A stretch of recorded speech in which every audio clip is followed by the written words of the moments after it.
El segle XIX va suposar una transformació social, econòmica, política i ideològica sense precedents. Una època de canvis profunds que van tenir també un impacte intens en la societat, amb un marcat clima d'enfrontaments entre sectors que ja van veure el capítol dels conflictes armats, però que també va tenir el seu reflex en la societat i en l'equilibri del poder. No en va, assistirem al pas definitiu de l'antic règim al capitalisme, en un procés que no serà ni curt ni tranquil.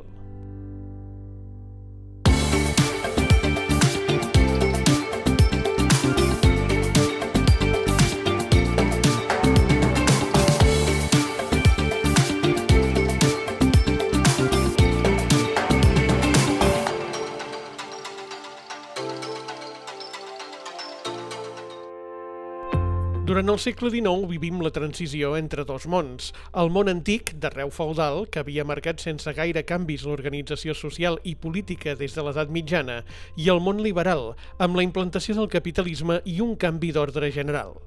Una modificació substancial seria, per exemple, en la manera d'entendre la propietat.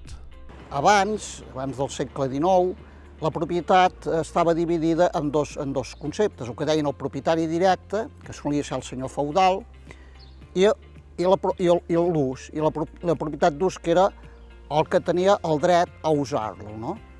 A usar el bé, o sigui, normalment o la casa o els terres, no?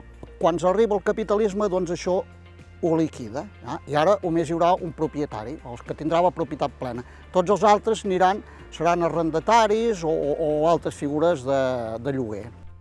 Per tal de redefinir les propietats, es van crear una sèrie de lleis, algunes de més controvertides que altres.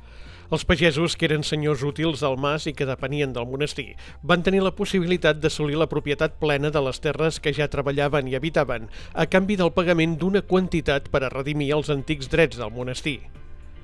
Però la llei que va tenir major impacte al Pla de l'Estany va ser l'Ordre d'Exclaustració de 1835, que va afectar, entre d'altres, el monestir de Sant Esteve de manera directa.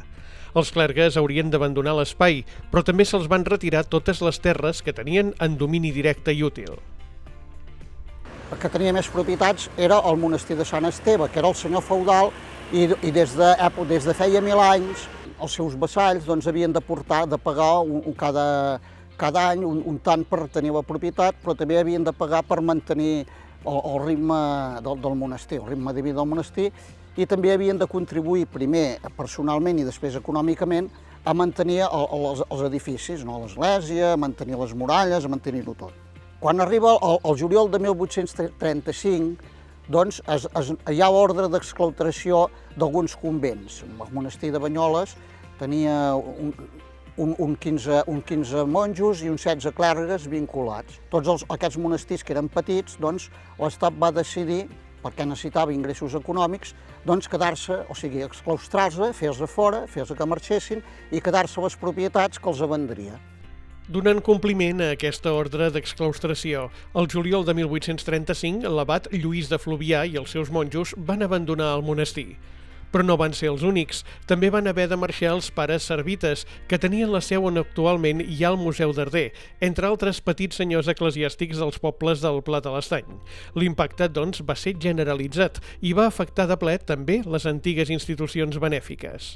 A més dels monestirs, també això va afectar a les esglésies, a les parròquies. Les parròquies que tenien certs i es mantenien llogant tinguent algunes terres, aquestes també les terres els hi van expropiar i els hi van vendre, o sigui, es van desamortitzar i es van vendre a pública subhasta. A més, també algunes institucions benèfiques, com l'Almoina dels Prohoms de Banyoles o els hospitals. I els hospitals hem de parlar del de Banyoles, que el seu edifici també va ser, i els seus béns i les seves propietats també van anar per a mans de l'Estat, però no només hi havia un hospital de Banyoles, sinó també Cornellà del Terri tenia un hospital, i Crespià tenia un hospital. Tots aquests hospitals van desaparèixer i totes les rendes que servien per mantenir la caritat o la beneficència, doncs van desaparèixer. O sigui, van anar a mans de l'Estat i es va haver d'inventar un nou sistema de la caritat, no? Perquè al desaparèixer aquests que vivien d'aquestes propietats i del que donava la gent, doncs tot això quedava en mans de l'Estat, que després ho va vendre. Això es va haver d'inventar aquest nou sistema que era la caritat. La mesura, però, no va servir per repartir millor el territori. De fet, en termes generals, va representar un traspàs d'unes poques mans a unes altres poques mans. També el govern de l'Estat va aprofitar l'avinentesa per pagar alguns deutes i tornar favors amb el patrimoni desamortitzat. Totes les propietats que tenia el monestir de Sant Esteve es va treure a pública subhasta i al final aquesta gran part de les propietats dels seus masos va anar a parar amb un català resident, en Jaume Safont, que residien a Madrid, que eren gent que ja havia deixat molts de diners a la monarquia i, clar, el va canviar els pagarés per les terres i després va esdevenir un gran propietari, no? El primer propietari de Banyoles que tenia més. De fet, això farà aparèixer en escena diversos grans propietaris, alguns del propi territori i d'altres de fora, a la majoria de pobles de la comarca. Si mirem quins eren els propietaris, hem de pensar que Banyoles, 17 propietaris, tenien el 60% de totes les terres. Però això també passava a la comarca. Per exemple, Sant Vicenç de Camós, a la part de Sant Vicenç, eren 5 persones, tenien el 50% de les terres, no? I a Santa Maria de Camós, eren 3 persones els que tenien la meitat de les terres.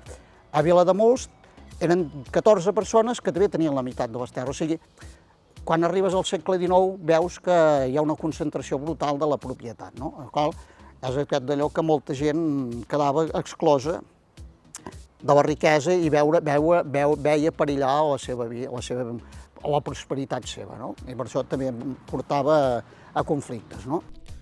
El nou règim de propietat també va afectar la pagesia, que va perdre potestat sobre les terres que treballava i a la pràctica es va empobrir notablement. Aquí també es van trobar que la gent que abans conreava la terra, doncs, a partir de llavors ja no tenia cap dret, només era un simple arrendatari i veia com li anaven creixent els impostos per mantenir tota l'estructura, però també li anaven creixent els arrendaments, i això hi va haver tota una conflictivitat, que ja vam explicar amb les guerres, que provocava tota una conflictivitat. A nivell administratiu també van produir-se canvis estructurals profunds, com la desaparició dels gremis. Els gremis articulaven una mica la vida dels treballadors que estaven agremiats, no? I d'alguna manera defensaven, tot i que eren molt corporativistes, defensaven una mica aquests treballadors. També van desaparèixer aquests gremis, i després es va haver d'inventar una altra cosa que ho substituís. I això eren el que ara nosaltres entenem les associacions. Les associacions, com els entenem ara, surten al segle XIX, perquè abans eren un altre tipus d'institucions. La reordenació de les propietats a nivell global perseguia facilitar i centralitzar el control del territori per part del govern. Fins llavors, el que entenem avui per municipis estaven força desdibuixats i s'organitzaven més aviat segons el poder senyorial. A partir de mitjans del segle XIX es van definir els termes municipals, els municipis, la figura de l'alcalde, els tinents d'alcalde i els regidors. Ara tenim, a la comarca, uns ajuntaments amb uns termes municipals, però aquests termes municipals, fora del cas de Banyoles, que ja té el mateix termes municipal que tenia des de l'edat mitjana, doncs tots aquests termes municipals de la majoria d'ajuntaments de la comarca es configuren al 1847. A nivell d'estat centralitzat es volia una mica posar ordre, com que desapareixen els senyors feudals, intentarem una mica unificar municipis. Els ajuntaments on ja tenien una certa població, doncs aquests termes municipals no els va afectar, perquè no interessava, sinó que interessava d'una mica fer municipis que tinguessin una certa força per contrarrestar els municipis grans. La qual cosa va dir que molts de pobles que abans mai havien tingut relació i que mai havien tingut cap representació comunal comuna, diguem-ne, doncs els van unir d'una manera artificial. I si mirem i repassem la nostra comarca, veiem que alguns municipis tenen unes formes molt rares, com Porquera, no? Que envolta d'alguna manera Banyoles. Aquesta reordenació, no exempta de polèmiques i conflictes, es van estabilitzant i consolidant al llarg del segle, donant lloc a una configuració municipal molt propera a l'actual, amb Banyoles, ara sí, exercint de facto el seu paper de capital. Tanmateix, i recapitulant, aquests profunds canvis van fer trontollar l'ordre establert a tots els nivells. Eclesiàstics, nobles, pagesos, artesans i industrials, d'una manera o altra, hi van sortir perdent, i per això els trobarem polaritzats en els reiterats conflictes i aixecaments. Doncs tots aquests canvis, amb l'aparició del nou règim, que en diguem el règim capitalista, doncs esclar, va provocar, com és lògic, una certa desestabilització tant a nivell econòmic, que va afectar primer els sectors eclesiàstics, que van veure com es reduïen els seus ingressos, i havien de buscar nous mecanismes d'ingrés diferents, gairebé era la caritat. També va afectar segons quins poders nobiliaris, tot i que a vegades conservaven el poder econòmic, perquè les seves propietats van esdevenir propietats plenes i capitalistes, però, esclar, perdien unes facultats que ja no tindrien més. També va afectar segons quins sectors socials, sobretot pagesos, que van veure entre els impostos i el que els hi posaven d'arrendaments i que els hi pujaven els arrendaments els nous propietaris, van veure que anaven a la pobresa. També sectors industrials amb el nou sistema, que ja no tenien al gust la defensa dels gremis, i tampoc també els hi posaven els nous impostos i l'economia ja no els hi era favorable, com els de teixidors. Tots aquests va provocar tots un sèrie de conflictes que ja vam parlar que eren els conflictes, les guerres carlines, que n'hi va haver 3, i també va provocar entremig alguns aixecaments, tant d'uns partidaris del liberalisme més extrem, no? O sigui, que tinguessin les capes populars tinguessin més protagonisme i no perdessin tant poder econòmic, i com els carlins, que també intentaven canviar el règim, uns mirant més cap a l'antic règim, o sigui, cap al feudalisme, i altres buscaven un nou règim, però més favorable a les classes més menudes, no? Aquesta situació contrasta amb el dinamisme del segle XVIII i suposarà un fre demogràfic i econòmic important que es deixarà notar a tota la comarca. De fet, és en aquest moment quan es comença a potenciar la diferència de població entre la capital i la resta de municipis. La majoria de pobles perden habitants i Banyoles es manté com a pol d'atracció. La població de Banyoles va provocar aquesta crisi econòmica que es va estancar la població. A la resta de la comarca, tret de Porqueres, que va pujar una mica la seva població, tots els altres van perdre població. Banyoles tenia un règim, diguem-ne, demogràfic més semblant a l'antic règim, que el cas del nou, tenia molta mortalitat i molta natalitat, o sigui, de manera natural no podia créixer. Per tant, va créixer una mica o va aconseguir estancar-se poblacionalment xuclant la gent de la comarca, no? O sigui, els que vivien a la comarca. Per tant, és així que el 1860-1861 representava Banyoles el 30% dels habitants de la comarca. Posteriorment, el 1936 ja va representar el 40% i quan parlem el 1975, ja al segle XX, ja representava el 55% dels habitants de la comarca, no? Pel que fa a l'agricultura, no va ser mai una activitat gaire destacable i l'impuls li havia vingut en bona part per la producció de matèries primeres per una protoindústria que a aquestes alçades ja havia desaparegut o estava a les últimes. Això va limitar molt les opcions de creixement del sector primari.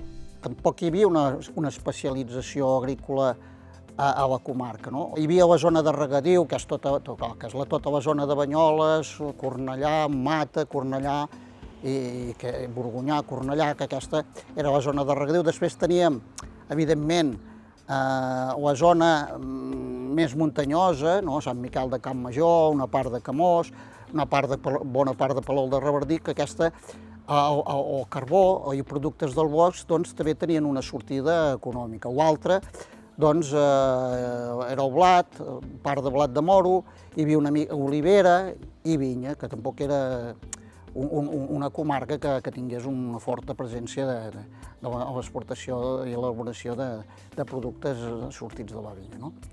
En alguns municipis es van mantenir alguns artesans, menestrals, professionals liberals com notaris, metges, cirurgians i algun comerciant, i encara algun teixidor d'allí. Al camp va créixer el nombre de jornalers.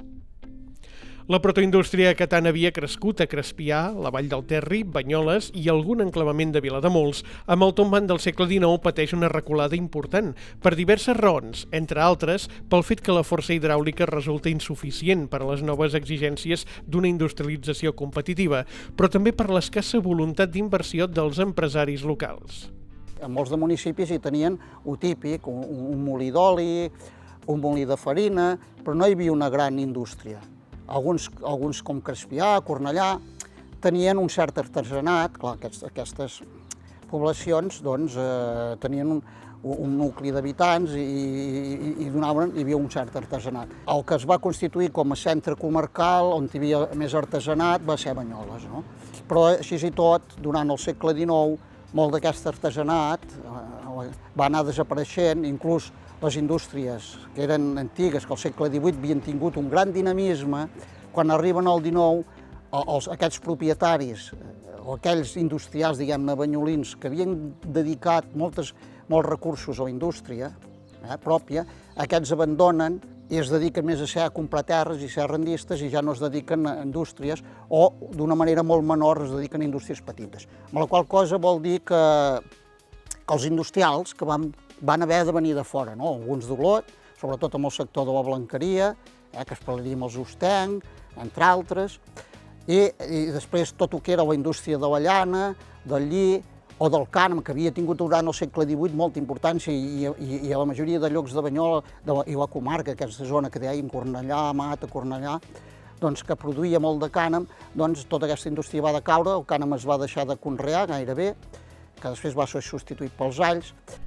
Possiblement, l'única gran indústria que tindrà el Pla de l'Estany durant el segle XIX serà l'empresa Naval i Ribó, després coneguda com a Ribó i Companyia, que va ocupar una superfície important a tocar del monestir, on actualment hi ha el que queda dels edificis de la cooperativa. I un cas va ser que quan es va vendre en pública subhasta l'hospital, que estava aquí davant del monestir, allà s'hi va introduir una de les indústries més modernes, que després va comprar el que era amb el propietari, que era en Rabassa, per això d'aquesta zona en diguem Can Rabassa, i va comprar un molí que tenia, que era el molí de Sant Cristà, i altres edificis, i allà es va construir una gran indústria que a finals del segle, que es deia Naval i Ribó, que a vegades no explotaven ells directament, sinó a través d'altra gent que tenien de majordoms, doncs que després va ser a finals de segle Ribó i Cia, i aquesta indústria va arribar a tenir més de 300 treballadors, gairebé eren dones, i fabricava el 90% de la producció de cotó, de teixits de cotó, de fil de cotó, aquí a Banyoles. Aquesta indústria, el 1899, va desaparèixer perquè hi va haver un canvi d'estratègia, sobretot al perdre les colònies de Cuba, però també hi va haver un canvi a nivell d'estructura de la mateixa empresa. I després el que va venir van ser indústries petites, sobretot de papereria, que de paper també en fabricaven sobretot a Borgonyà, que és un dels pocs llocs que hi havia indústria, a més de Banyoles, i després també hi havia indústries de blanqueria i petites indústries tèxtils, però en no gaire dimensió. Tota aquesta realitat va fer que Banyoles seguís una dinàmica contrària a l'evolució natural dels nuclis urbans contemporanis. A finals del segle XIX va créixer l'agricultura i la cria de bestiar per compensar la crisi industrial i de l'artesanat, un estancament que es convertiria en endèmic durant bona part del segle XX. Per què Banyoles no va poder aconseguir mantenir aquesta indústria de 300 bàsicament majoritàriament treballadores, i que vas haver d'esperar els anys 20 amb la fàbrica de José Jim Ferrer Saà, que feia fàbrica de juta, de teixits de juta, que és l'única que després posteriorment va arribar a tenir 300 treballadors. Doncs, clar, hi ha diferents motius. Una, perquè aquests moments, per exemple, Ribó i Cia, com que els salts d'aigua que feia s'utilitzar i els de Banyoles no eren prou potents, va haver d'instal·lar màquines de vapor que al final, al haver-hi un canvi estratègic, no donaven. Es preferia anar a altres llocs, o a altres llocs que podies treure més rendiment. L'altre és que Banyoles no havia arribat el tren, no tenia unes comunicacions gaire bones, o la carretera d'anar a Girona era gairebé tot com si fos un camp, tot de molt mal passar. Clar, tampoc vas veure que aquest capital que havia estat banyolí es va retreure i algun va preferir invertir, per exemple, a Salt, no? El qual va provocar aquí una situació que alguns d'aquí haguessin d'emigrar a Salt o a Palamós, on hi havia indústries, no? O a Barcelona. I l'altre també hi va haver, clar, aquesta indústria es deia que era de les que em Ribó i Cia, una comissió del tèxtil va venir a revisar i va dir aquí cobren menys, són els que cobren menys de tota la província, gairebé de tot Catalunya. I això va provocar una reacció, que hi va haver algun intent de vaga que tampoc va ser ben paït pels propietaris. Així doncs, no podem situar una única causa que expliqui l'estancament de Banyoles i el Pla de l'Estany durant bona part del segle XIX i del segle XX, i a partir del 1900 les coses tampoc seran especialment fàcils. Les guerres mundials i sobretot la Guerra Civil Espanyola tindran també la seva petjada en l'àmbit local. Però la societat i la perseverança no s'aturaran i es començarà a preparar el camí social, polític i administratiu que construirà les bases clares, ara sí, de la comarca del Pla de l'Estany.